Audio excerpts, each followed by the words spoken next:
Hello and welcome. I'm 27D1 Zoom Commander Dale Burmester. We know that many of the clubs in our district are facing a lot of challenges meeting either in person or virtually. So today we're going to cover some of the Zoom basic controls, and that'll help you attend a meeting or even run your own meeting. First thing, a little bit about scheduling a Zoom meeting. You've got a few options.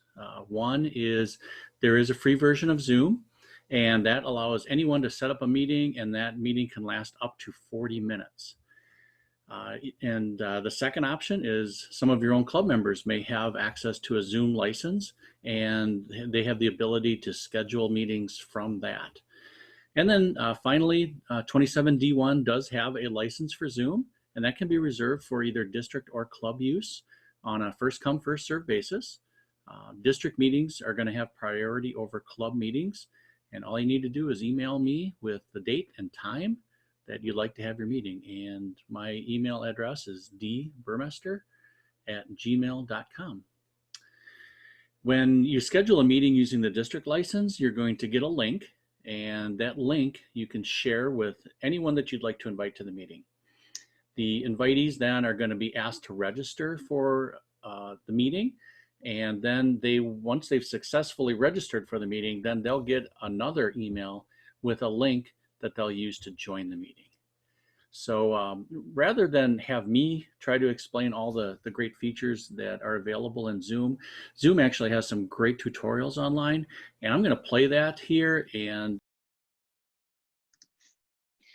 Hi everyone, this is Farah from Zoom, and we are back to share with you some of the fundamental in-meeting controls once you launch your first Zoom meeting. So in order to walk you through, I will share my entire screen. We'll go through some of the options together. You should be able to see my desktop at this point, so you can see the Zoom meeting that's in here.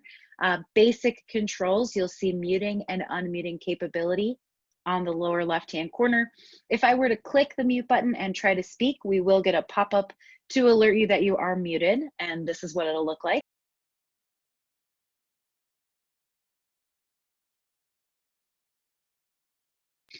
We can also use the up arrow here to select a different headset. So if you join a meeting and you're not hearing anything, you might want to double check and make sure that your AirPods or your headset is connected and configured in here.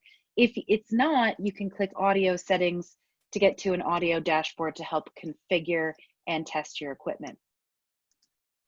You'll see the start and stop video option. So if you're a little nervous to start meeting over Zoom with your video on, you can simply click the video off button to show a profile picture if you've created one.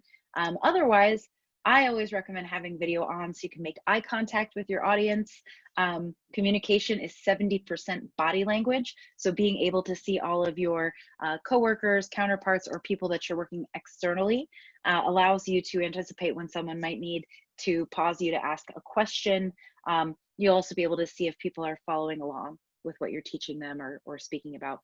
Same thing here, up arrow will allow you to select any camera equipment. Of course, the FaceTime video camera is built into my MacBook, so you can use that, or if you have an external camera, you can plug that in and Zoom will recognize it. Moving on, we have the ability for you to invite participants on the fly.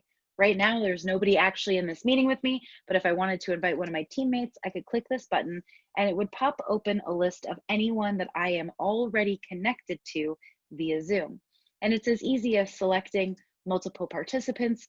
You'll see in this list here, it's going to show me the last 15 to 20 people I worked with before it goes into an alphabetical list. I can click multiple people and click the invite button in one shot, or I can copy the URL, which is the link to the meeting, and paste that into a group chat that we have going.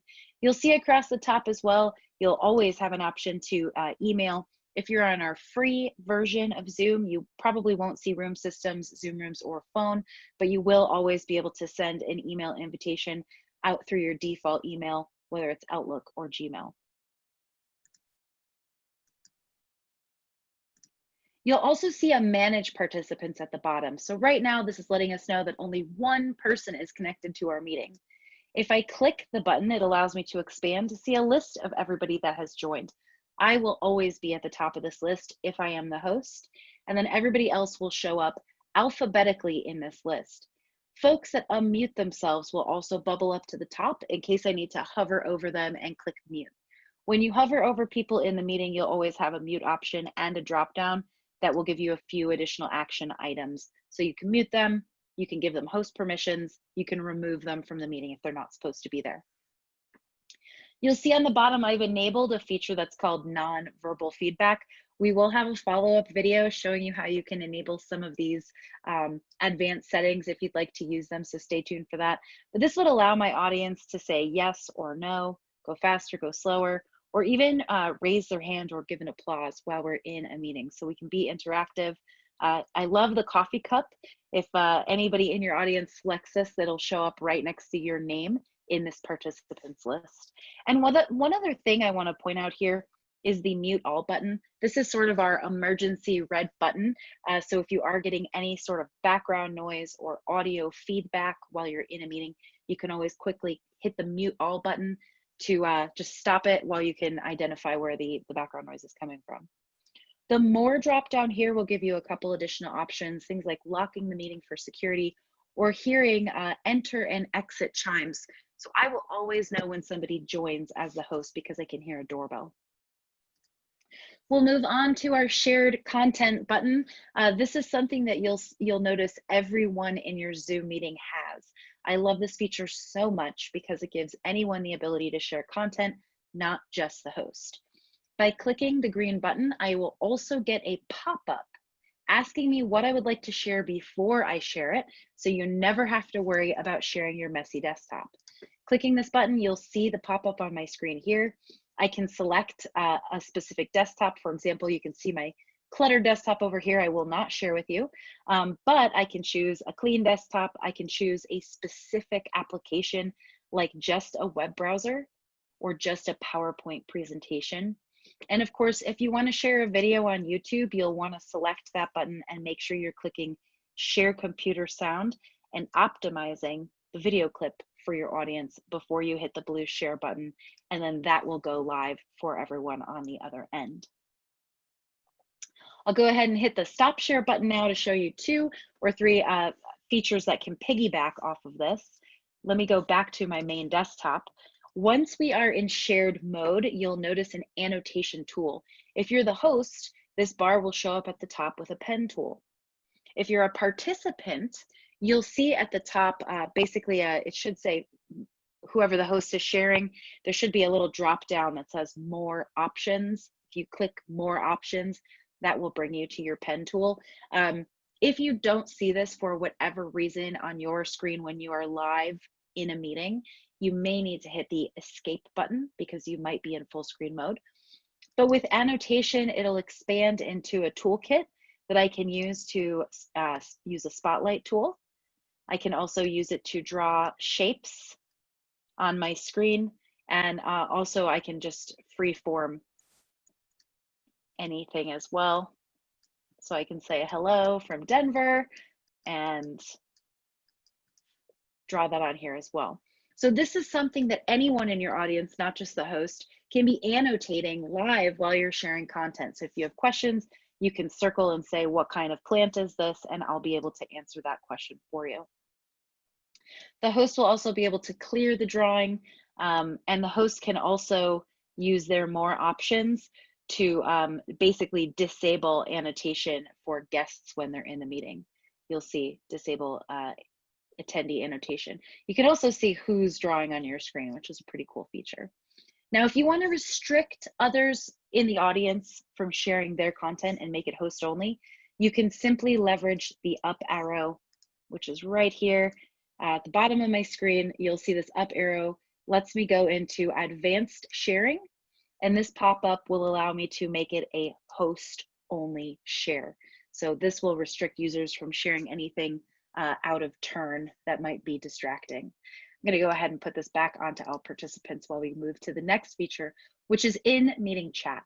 So if you're in a meeting and you want to chat with everyone, you can click this chat button here. You'll get a little pop-out window, and I can say hello to the audience. I can post a link to zoom.us or even to our support page.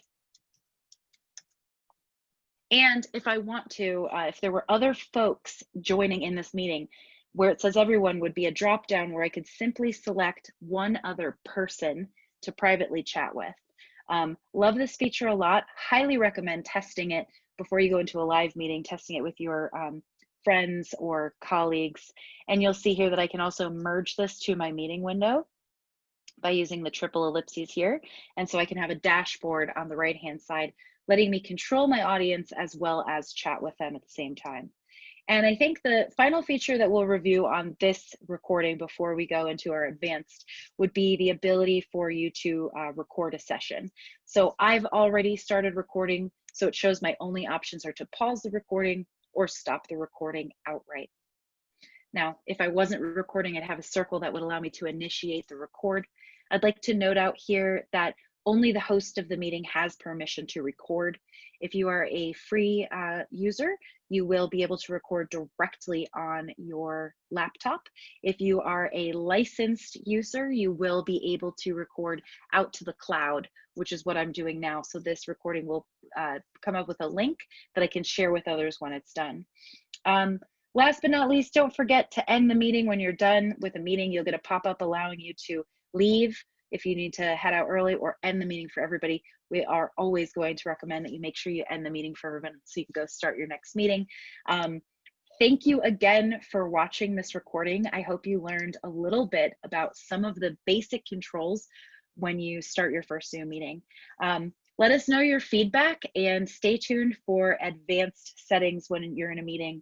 Also have some recordings for reviewing Zoom on your mobile phone coming out shortly. Thanks again and happy Zooming.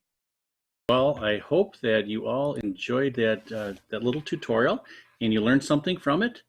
I want to let everyone know that that link is included in the tutorial, the document that I've shared with everyone on virtual meetings. And as always, email me if you have any questions. So until later, we'll see you.